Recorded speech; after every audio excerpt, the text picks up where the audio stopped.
I like to just reload the page to make sure we're going, because sometimes I get scared. But awesome, I think we are. So hello everyone, thank you so much for joining Asian Queens in Animation today. We are here with our Asian Queens in Visual Effects panel. We're joined by Gigi, Christine, and Alyssa today. And feel free to drop any questions you have in the chat box. We'll get to them at the end of today's discussion. And yeah, we're excited to start. So is everybody feeling good, feeling ready for today's discussions? Yeah, absolutely. Yeah. Awesome. So first off, thank you all for being here.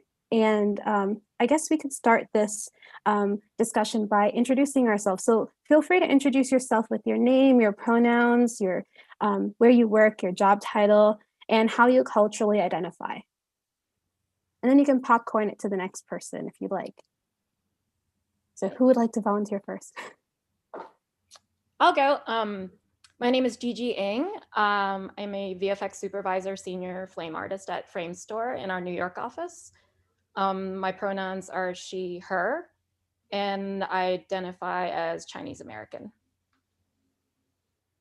And Christine? Yeah, I'm Christine. I'm a she and a her as well. I'm a lead effects technical director at DNEG in Montreal. And yeah, did I miss something else? I think that's it, right? Yes. Okay, I think if you're comfortable with mentioning, you can mention how you culturally identify. Oh, that's right. I'm Asian American. Awesome. And Alyssa. Hi, I'm Alyssa. I'm matte painting supervisor, matte painting and environment supervisor at Sony Pictures Imageworks in Vancouver. I'm a she, her as well, and I am identified as Asian Malaysian. Awesome. So thank you so much. It's so nice to virtually meet all of you. And we can start. Our first question is about where you grew up and when did you realize you wanted to have a creative career? So we could get started with you, Alyssa, since you were the last one. Sure. I was raised in New Zealand, basically grew up there, and I realized quite early on that I wanted to do something with creative things, you know, like making films or just basically anything creative. That's about it. No, that's awesome. And then Christine, would you like to go next? Sure. I grew up in Texas, in Austin. I guess what got me here is just my interest in art. I was just like the kid that did a lot of drawings and made a lot of crappy like papers that you put on the fridge. And then just as I grew up in high school, I got really into computer science and programming. So that's kind of how I ended up in the effects side of it. It's the blend of science and art, the technology and art of it that I dig. So yeah, the best of both worlds. Yeah, I love the balance. Yeah, exactly. And last we have Gigi. I grew up right outside Boston, but I was born in Hong Kong. Like Christine, I was always interested in art growing up, but when I was in college, I took a lot of film and video courses, and then I actually took a class in After Effects, and that's how I got into compositing. And then I did an internship where I did a bunch of that as well. So that's how I got into visual effects. Awesome. And our next question is about what your job title is and how did you decide on this discipline and your specialization? I'll go first. Yeah, sure. My job title is lead effects TD or technical director. I guess how I got into effects, like I said, because it's kind of the blend of like making physical things and then making it all creative visually on screen. Part of being a lead, I think it came to one of the interviews I had maybe a few years ago, and I was asked whether I've done lead work, and at the time I had not. And So, but I really wanted a job that I didn't get, right? And then so in my mind, I'm like, all right, I'll do lead stuff. It'll be great. And then, so then that, like when I got to DNEG in Montreal, that was one of the first things I asked for. I was like, hey, if there's a lead position, I would love to take it on as to try it out. And then I didn't think I'd like it as much, but I actually do. Like I like the mentorship aspect of it, and then also to be able to like be kind of behind the scenes outside of the department and seeing what's going on with projects.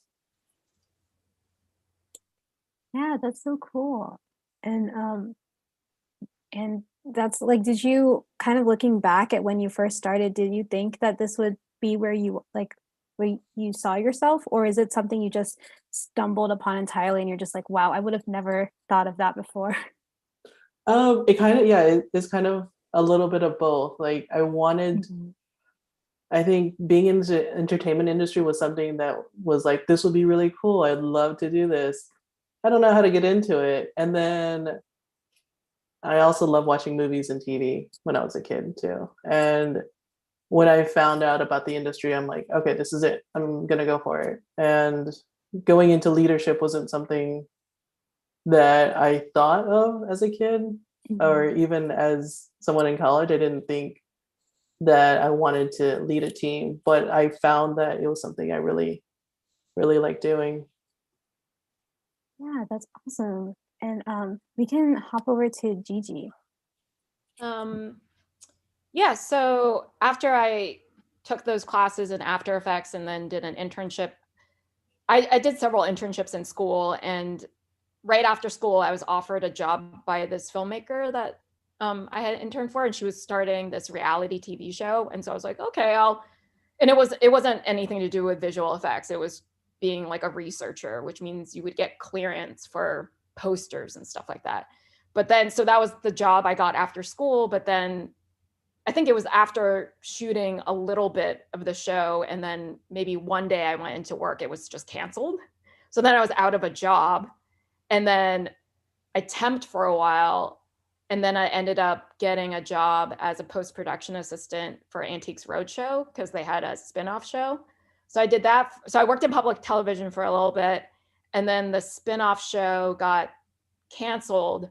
So then I was out of a job again, and someone through my internship worked at the mill in New York, and she was a flame artist. So I contacted her because that's what I really wanted to do. I just kind of like fell into these other things. So I contacted her, and she got me an interview to, just come in.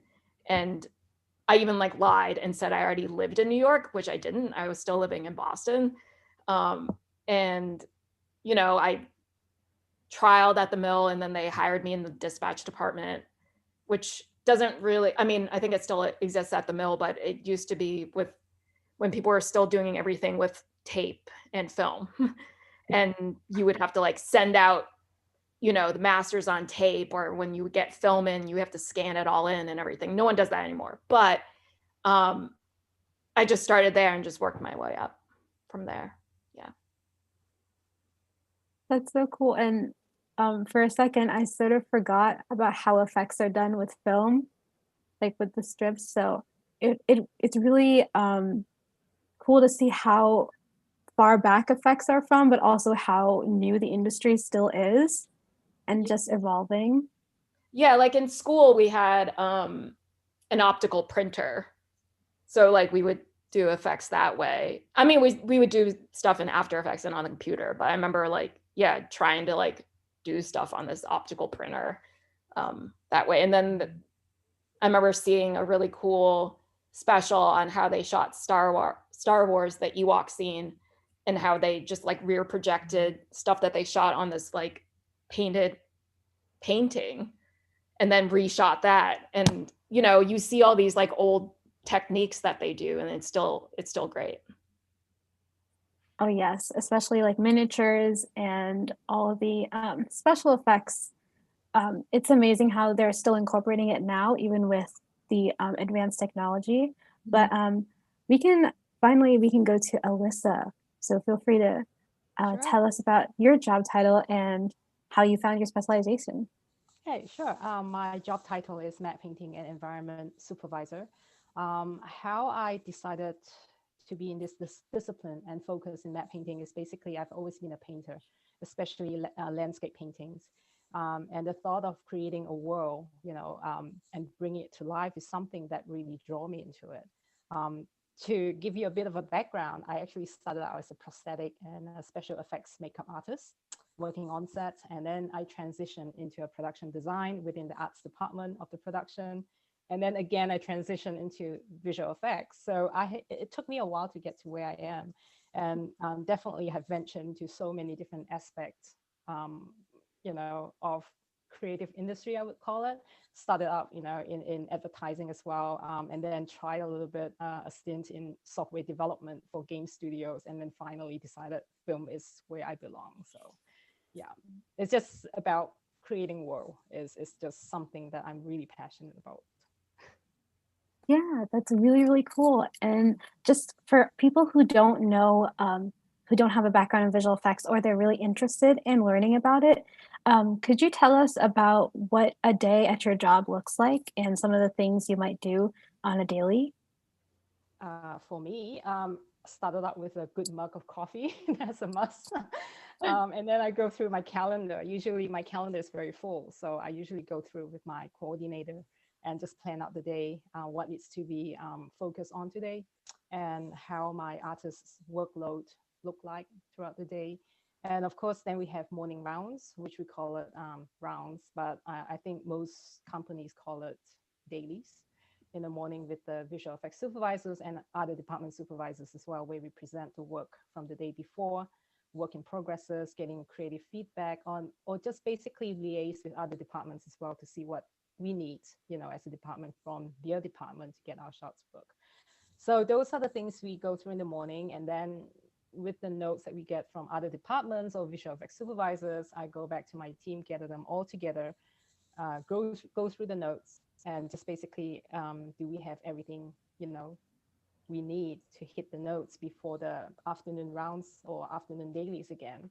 It's just doing regular checkup with artists and basically getting on top of things that are assigned to them, and having one-on-ones with them is something that I do. I'm not sure about the other teams, but I think especially with working from home now, it's super important for me to know how they get on, on a weekly basis or bi-weekly basis. So I do catch up with them one-on-one as regularly as possible.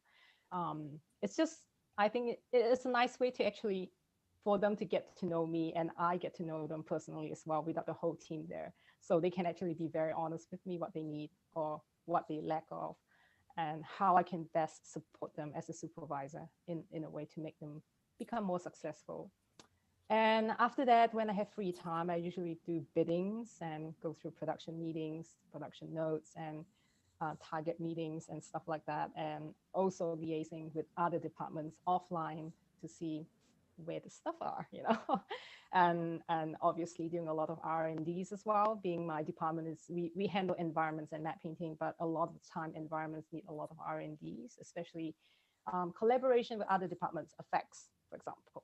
So those are the things I do. And regularly I do troubleshooting for my artists as well, technical troubleshootings. And yeah, people management, that's one big thing. So that's my daily kind of. Yes, and especially as like going up the ranks as a leader, I heard from so many people that the more you go, the more meetings you have, and the more your day gets booked. Yeah. So, and definitely like being a leader is something you have to grow into, because I know a lot of artists start out as very introverted, but being a leader, like you said, is like talking to so many people on a daily. So it's just like an opportunity to gain those new skills. And yeah, so that was so nice to hear.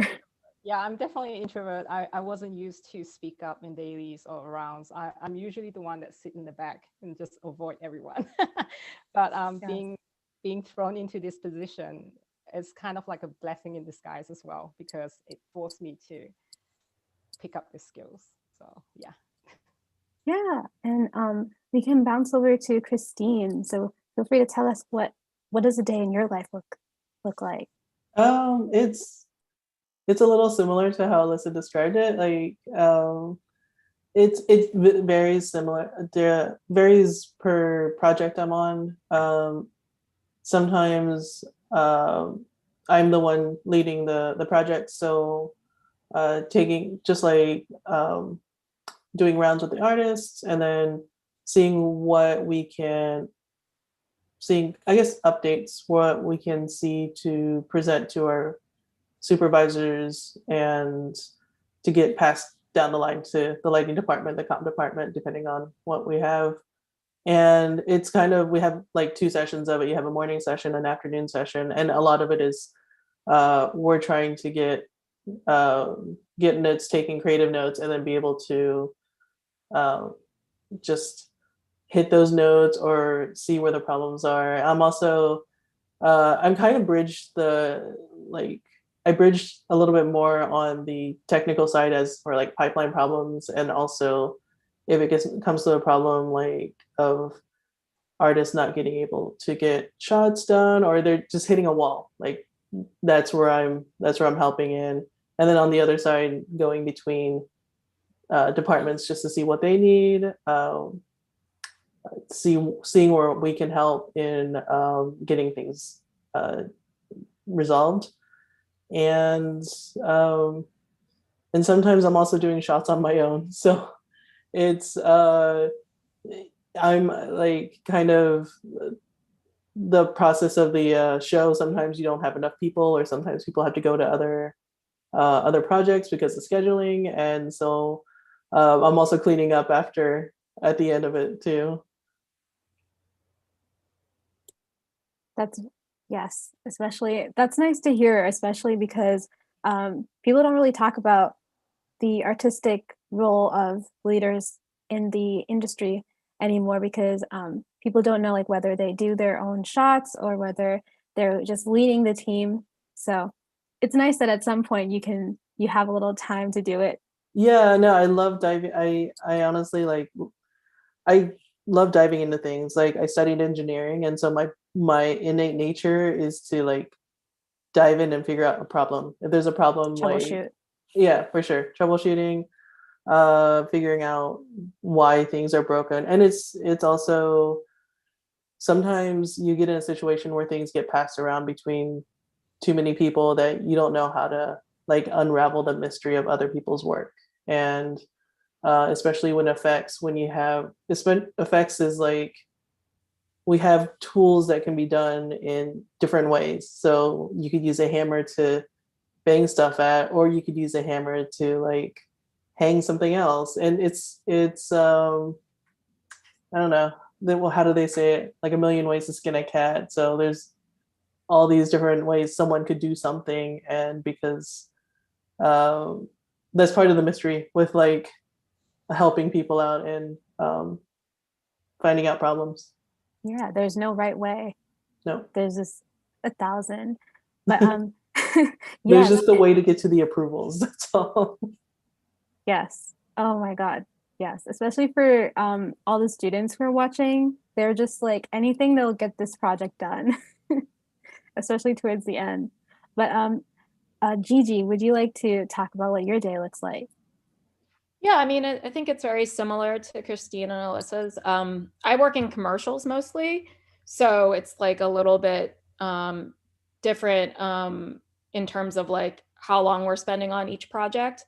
And since I'm like the compositing lead, um, I'm compositing shots and, supervising all the other people on the compositing team, liaising with 3D and other departments, like for whatever we need, because we're like at the end of the line. And then like, since I'm the flame artist, then I'm holding the timeline and I have to like master a gazillion masters all the time.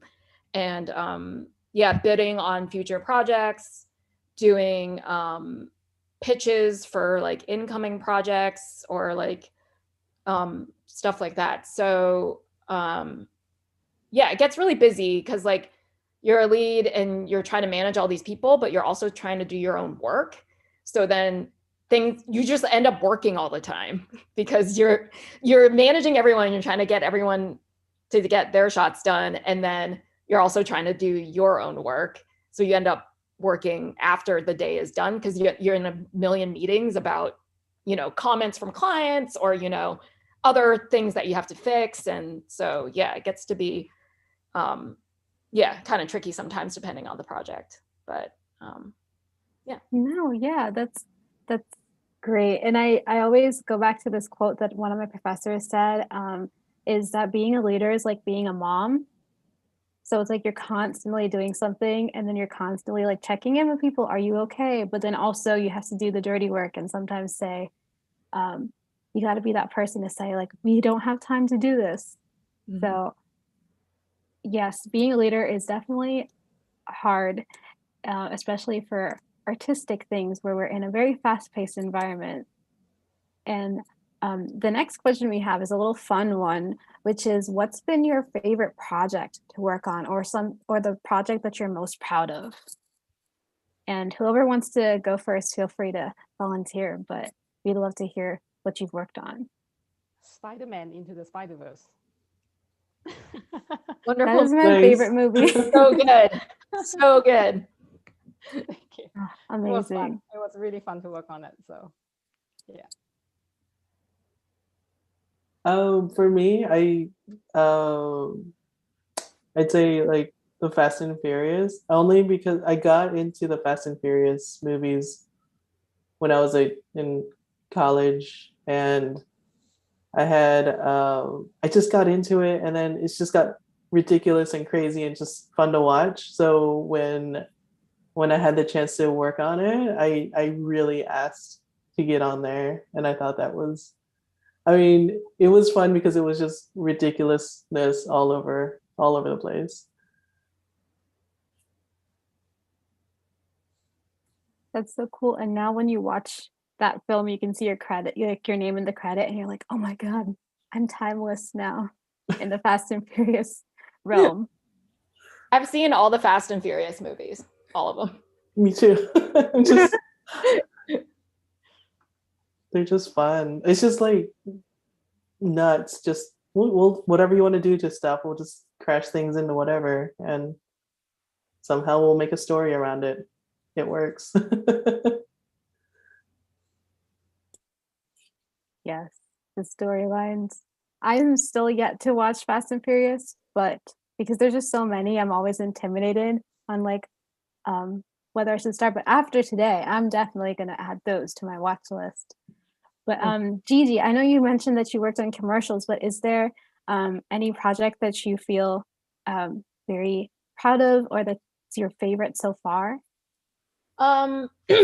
Yeah, I work in commercials, which no one cares about. No, commercials are fun. But I guess my favorite commercial I worked on was this commercial for Dell Thomas. It was shot, like I went to Romania with the CG supervisor. We shot on a train. It had all these animal characters. I love character work. So that's probably my favorite commercial. And then at Framestore recently, this past year during quarantine, I worked on His Dark Materials with a big team. And that was really fun because, yeah, I haven't worked that on a TV show for like an extended period of time before. So that was new. And I'm pretty proud of that. And also to like see my name in the credits. Yes, especially seeing names in the credits it just feels so, it feels different. It hits different the first time you see it. And it's like, wow, I did all of that. And my name's there. But sort of bouncing off to the next question, which we touched upon a little bit in our discussion, but what has your experience been like working in a leadership position, especially in visual effects? And how do you feel about leading in this sort of artistic realm?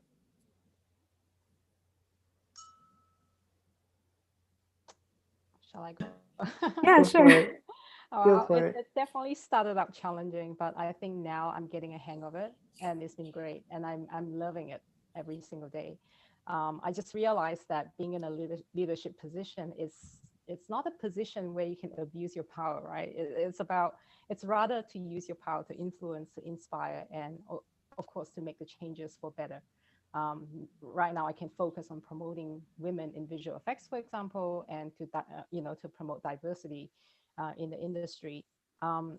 Definitely there's a misconception of being in a leadership position. It means power, but with power comes great responsibilities, as cliche as it sounds, and to do the right thing and to be the role model to your team. And the value of ethics, morals, consideration, and self-awareness, and being true to yourself is doing the right thing is something that has been very paramount, in my family, in my upbringing, and I take those values into my leadership. Leadership for me is a choice. It's not a rank that you get, and it's something that you go with your eyes wide open and doing the right thing. And you have to be there for the people that you look after, right? It's not about yourself. It is about the people, in your team who are under your care. And the growth of my team is basically the most important than my own rise in the position, for example. It is also taking a responsibility. It is also a responsibility that I take very, very seriously, and something that I'm very, very passionate about. Building a team environment where people can trust each other and grow together, as a team, an environment for people to help and to learn from each other, and also an environment where they feel valued and have a sense of belonging, that they're part of something that they really care about. It's definitely a lot of hard work. Yeah, something that I don't take lightly. Yeah, that's amazing. And Christine and Gigi, feel free to chime in whenever, because I know Alyssa covered a lot of it, but if you have anything to add on, feel free. No, it's pretty much everything she said. It's really about supporting the team for sure. You're trying to push everyone to be the best, and you're kind of like the coach of it. And I honestly I really enjoy that, because I love helping people and helping people be better at what they do.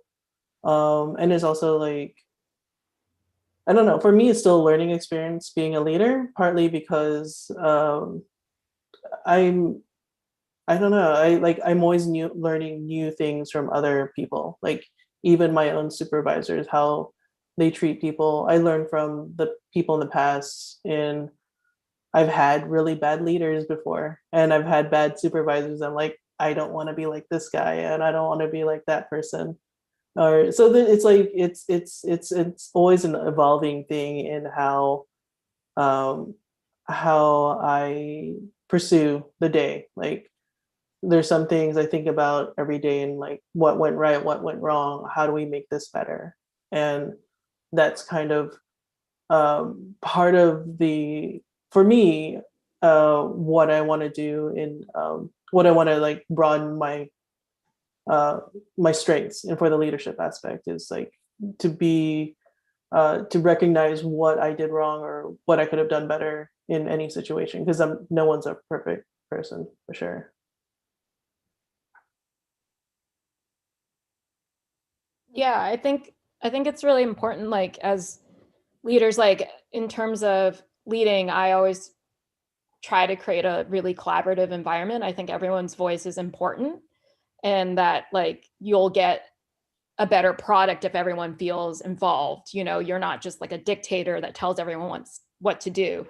And I feel like it is our responsibility as like women and women of color to, uplift younger generations. And I applaud you for starting this group and inviting us to this discussion, because I think it is really important. I don't think that there is enough representation at the top. Like, as you said before we hopped on live, like it was really hard for you to find us supervisors for this panel, even on LinkedIn. So I think that speaks to something that should definitely change in the industry. And I think we are headed in the right way, in the right direction, but there's still a long way to go. Yeah, for sure. and definitely like going off of that, what are ways we can help encourage more diversity within the industry and work towards that goal? In your opinion, like what do you feel like we could the industry could do to sort of help that? Like having an outreach program, it all starts from school, education, family, those are the most important places to start. I mean, I think it's happening right now, honestly. I mean, because I know when I was in school, I was probably, in my class, I was probably one of 3 women in a class of like 30 people in the computer graphics program. Being in an engineering school, I would one of the interesting statistics was that our engineering program had, or at least the electrical engineering, which what I studied, had the highest number of women out of all the engineering disciplines, but at the same time still had like the smallest percentage in women. And so it's something now when I'm looking back at the programs that I've gone through in graphics and architecture and whatnot, I'm seeing more women coming up. So it's I think also with like women in animation groups, these type of things recognize like just broadens everyone's perspective and enlightens everyone about what other opportunities there are for women as well. And I think that also helps with the diversity. So I think it's like, especially with leadership as well, one of the things I found was like there weren't that many women leaders when I was coming up into the industry. By the time I became a lead, one of my male coworkers was like, "Congratulations!" And then at the same time said, "You're probably the first female lead I've met." And then at the same time, I said, "I'm probably the first female lead I've met in effects also." So it's like, but then as I'm learning, there's also other women in lead positions coming up at this time. So I think that process is happening right now. We just need to keep pushing for it, for sure.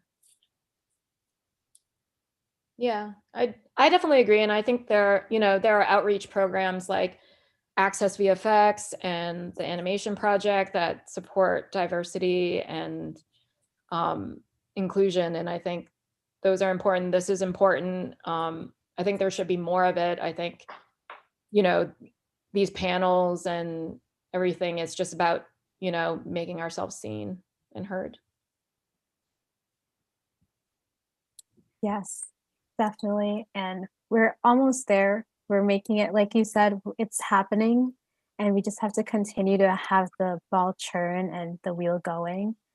And we can bounce to our next question. And for everyone who's watching in our live stream, feel free to drop in any questions you have in the chat. We'll be getting to them really, really soon. And as for the last 5 minutes of our conversation before going to audience questions, one question we wanted to ask was, what are the biggest misconceptions about the visual effects industry that bother you? And yeah, feel free to share, because I know a lot of people say, especially in filmmaking, we'll fix it in post, or anything, like we'll do an effect like that. So feel free to chime in with what bothers you about those misconceptions. The more OT you put in, the more legendary you are. I've never heard that. Oh my goodness. Say that again. The more OT you put in, over time you put in, the more legendary you are. So.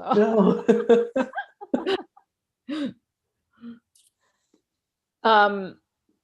I think it's, I was on set one time and like I showed up and I had, it was something that was supposed to shot on blues, like a blue stage. Like it was going to be a whole entirely CG environment, and just the actress was the only thing that was real.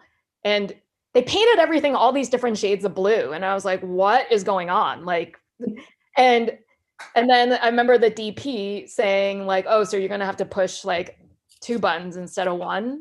And I was like, oh no, like this is, I don't know. That really bothered me. Since he's like an Oscar winner DP. And I was like, you should know better than this. So that wasn't great. And just that I have like some magic button that I just push to like the easy button. I know yeah, that just one. to make things happen. Like, I just push this button and like it magically looks good or something. I don't know.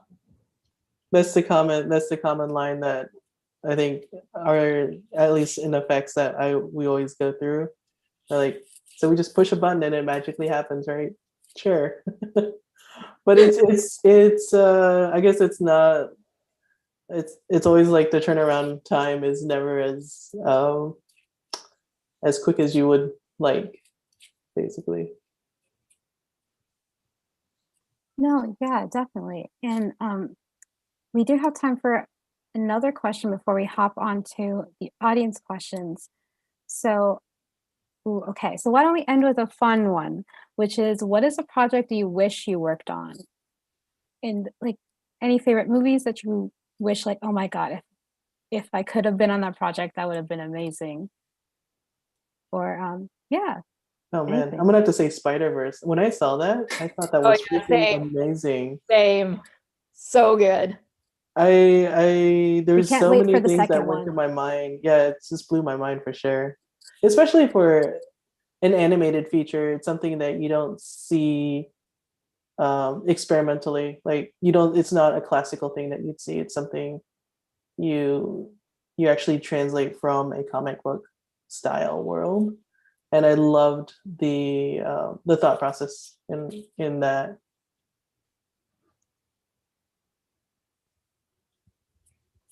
I think visual effects wise, I would say I remember seeing War for the Planet of the Apes on the airplane once, and I was just amazed at like how good, you know, the creatures looked, and I was like, this looks so real to me, and I couldn't believe that they didn't win the Oscar for it. And I remember being super impressed by that, and I'm usually not really impressed with visual effects. You know, when as visual effects people, you're always, every time you watch something, you're like, oh, that doesn't look very good, or like that looks fake, and you're always criticizing things. And I'm not saying like War for the Planet of Apes is like the best movie ever, but in terms of like its reality, even though they were talking apes, I was just all in for it. I thought it looked amazing. Yes, I will say working behind the scenes really changed our perspectives when we watch movies now. It's crazy how that happens. But yes, those are both really great movies. And Alyssa, do you want to chime in with your I'm favorite? going to be a little bit old-fashioned. I like to work in the old movies, like in the original Blade Runner or those movies in the 60s or 70s with traditional matte painting that you paint on the glass and projection, you know, because naturally I'm a painter and I have a lot of passion in that art. So I try to keep that alive even now with Photoshop painting in layers and just trying to project that. But it's different. But yeah, if I would have a wish to work on any movies, it would be one of those from the past. Awesome. Yes, I wonder if those plates still exist. Maybe they're like in a hidden warehouse. They do. I actually know a very good friend of mine, a traditional matte painter in LA. I visited him about 3 years ago, and he collected all his matte paintings still, you know, in like tip-top conditions. And seriously, it just brings so much joy to look at the paint strokes, you know, the painting process that he went through. So yeah. Yeah, that's awesome. And we do have a couple of questions coming in from the audience, so we can get started. And this one's a little deep question. So we're starting hard, which is in observation of Me Too, and most recently the uptick in violence towards the AAPI community. Have you observed any differences in the way the industry views women and women of Asian descent?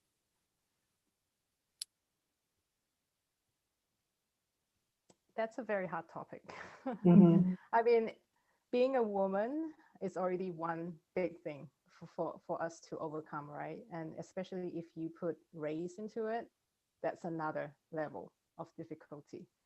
So yeah.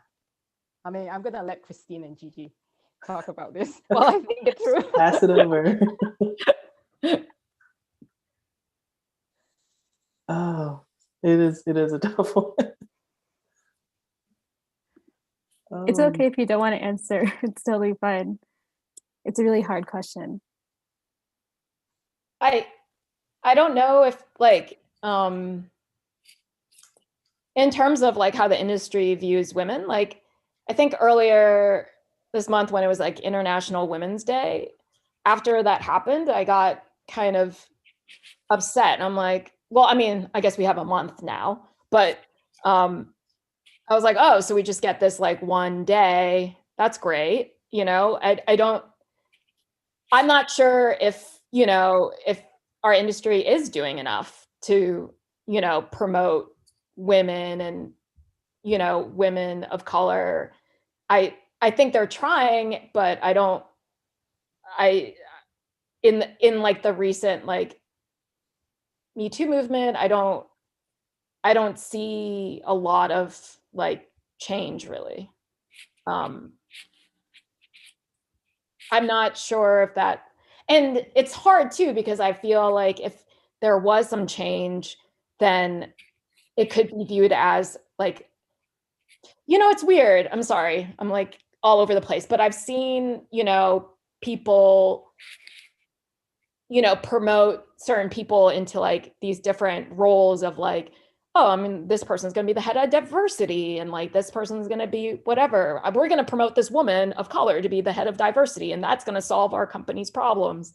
Not just like in visual effects, I'm talking about like all companies.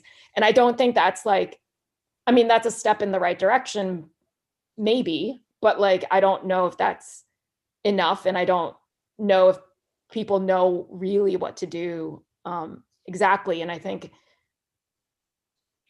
is it our responsibility to tell them what to do? But I don't even know what they should be doing. I'm not exactly sure like what the solution is.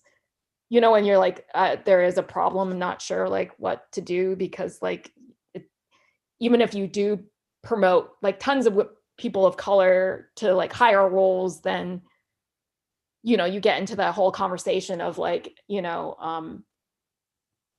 just with stuff that happens with college admissions and like how many people of color you're supposed to admit and everything. So I'm not really sure like the industry has really changed. I think it's trying to, but it's like tons of years and years of like systemic racism that we're fighting against. So I'm not sure that if it can be solved in such a short period of time. I think it takes some time. It'll take a while before we see a change. I personally think that. I mean, like I said before, being a woman is already a barrier, for us, and being an Asian, in a workplace. I mean, I personally have experienced some form of racism in a workplace, but it's just, I think our upbringing is always to be reserved, to be quiet, and not cause any problems. I think that is one thing that we need to change for ourselves, for us.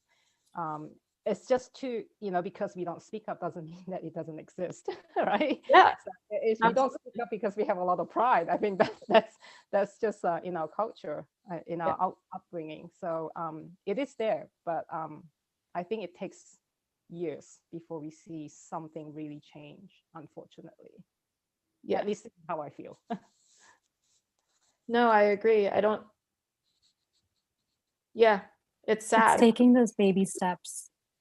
And I totally understand like the culture upbringing, because even now, like for parents who immigrated, they always feel like they have to deal with all of this because that was a decision they made when they come here.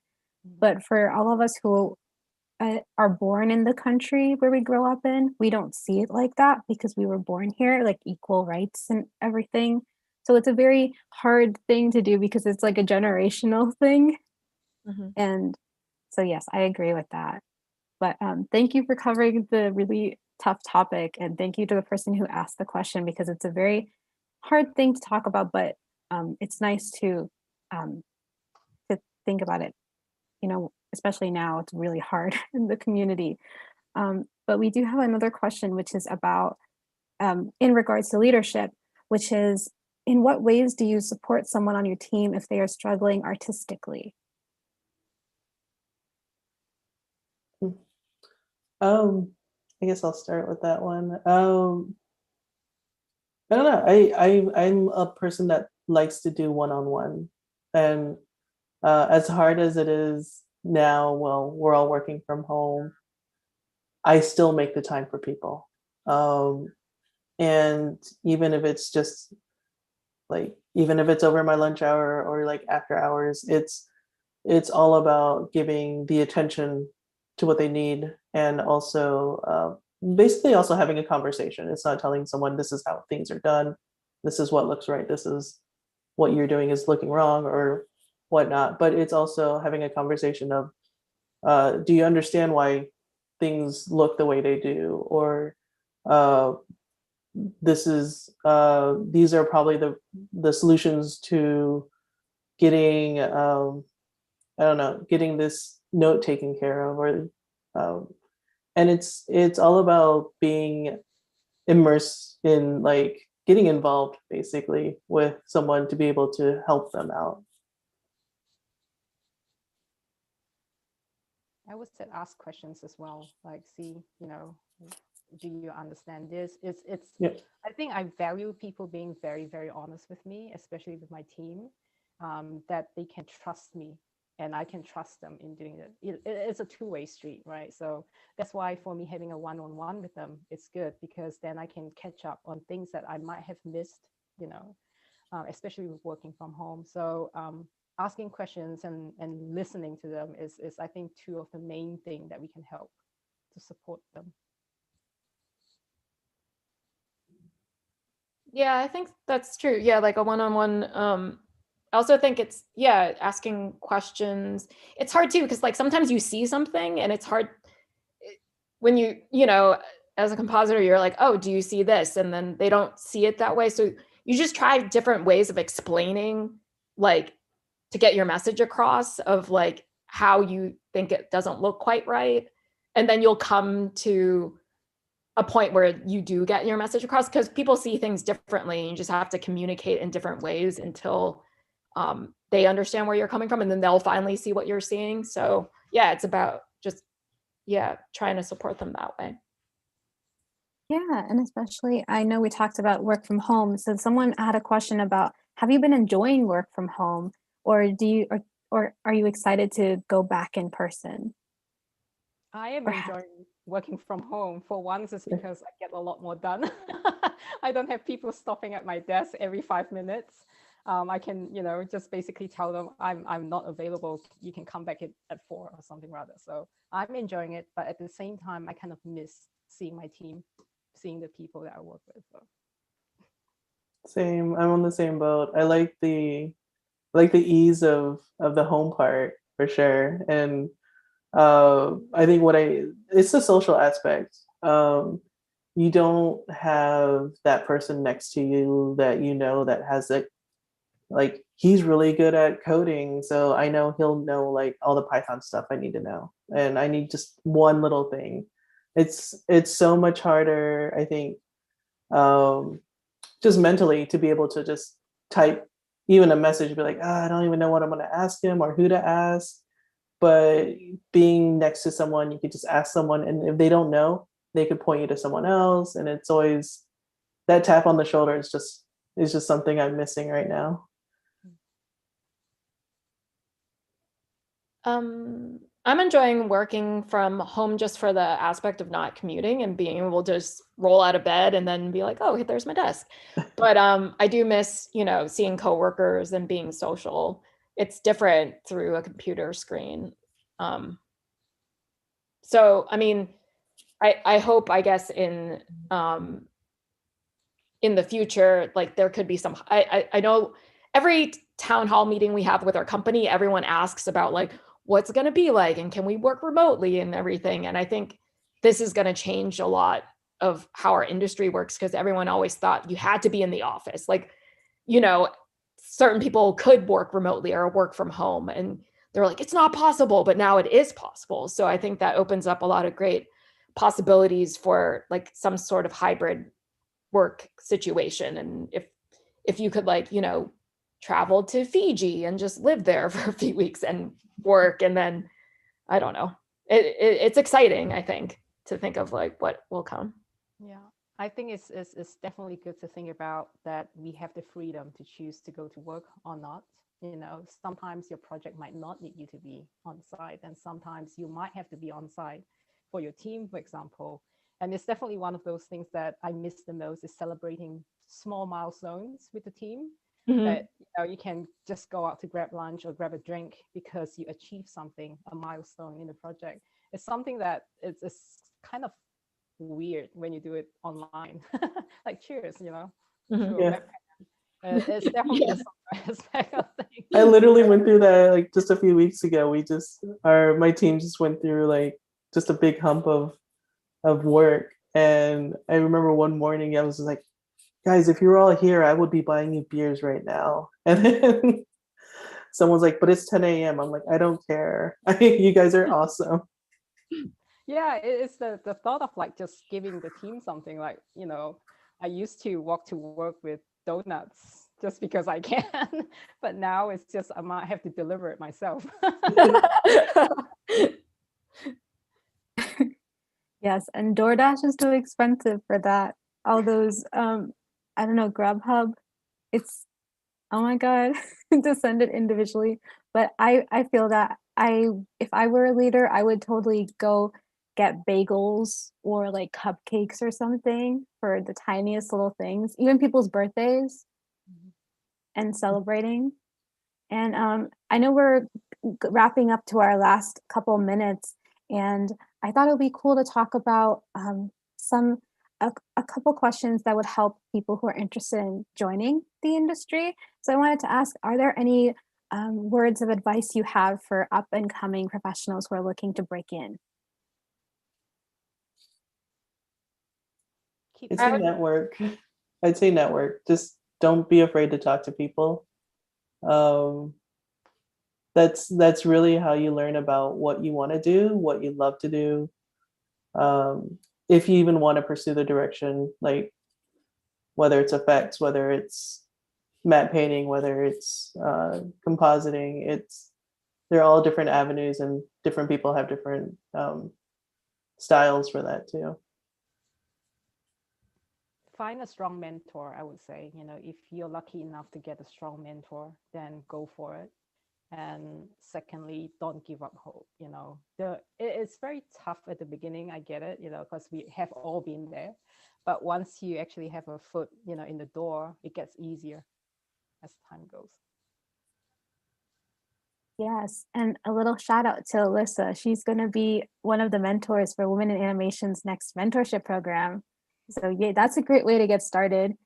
They have a lot of circles coming up, and I think they're collaborating with Rise Up Animation, Latinx in Animation, and Black in Animated. So a lot of awesome mentors you could possibly have. So please apply if you're watching. And yeah, and then Gigi, what are your words of advice for up and coming professionals?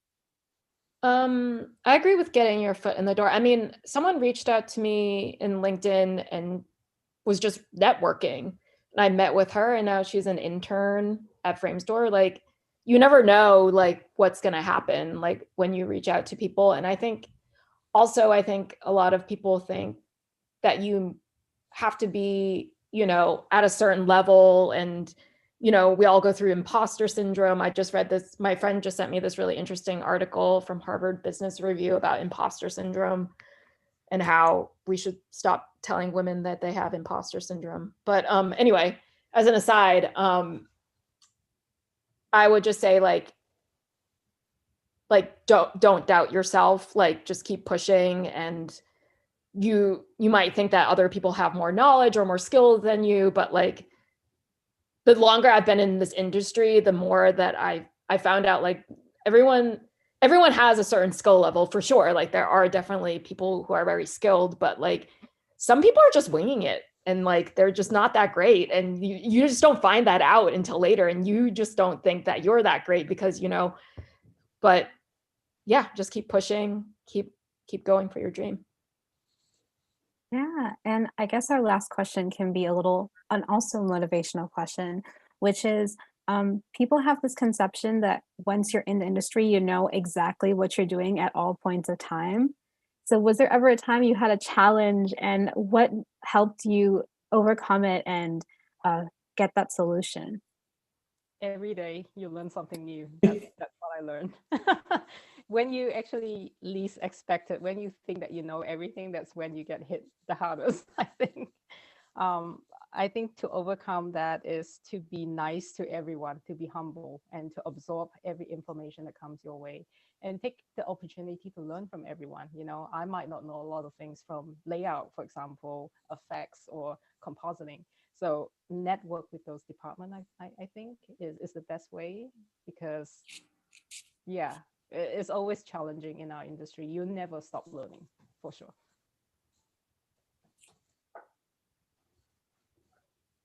Same, like it's every day's a new adventure when I'm learning it, for sure. I remember I used to start, or I started off in feature animation and then transitioned into VFX. And so my first VFX job, it's just like the stark differences in the just how the work happens, right? It was a little different, and I kind of had like that moment on like, I remember texting my friend that day. I'm like, I feel like I don't know anything or what's going on. And then my friend texts the same thing. He's like, me too. So it's it's good. Like, if anything, that taught me to ask, like to be more assertive and ask for what I need. That's something that I know I've been a lot better at, and that's also how you learn about other, like how to solve problems between in your own group and then between other departments as well. You just have to ask how things work. I always start with I don't know, tell me. So like um it's definitely every day is a learning day, for sure. Yeah, I think it's really true because like I try to do this. I try to trying to like normalize when you don't know something. Like I'll be the first one to be like, I don't know how to do this. Can you tell me how? Because like, you know, I trained up as a flame artist, but I learned Nuke, I don't know, 10 years ago or whatever. And I don't know everything in that program. So I'll just ask, anyone else. I'm like, I don't know how to do this. Can you show me how? And I should be able to know this because I'm a supervisor or whatever, but I'm just really honest. I'm like, I don't know how to do this technically, but I don't think being technical is like the be all and end all of our job, really, So, um, yeah, I think it's important to like ask questions and not be afraid of not knowing things and just to be honest. Because otherwise you're just, yeah, to be honest. Awesome. Well, we have come to the end. Oh no. But thank you all so much for everyone who's watching. Thank you so much for tuning in and for hearing and chiming into our discussion. It was really nice to talk to all of you and also our panelists, wonderful panelists here. Thank you for coming today. And I'll turn off the live stream. So thank you everyone for watching from home. And I'm just gonna end it. Let me see. Yay, it's done. But yeah,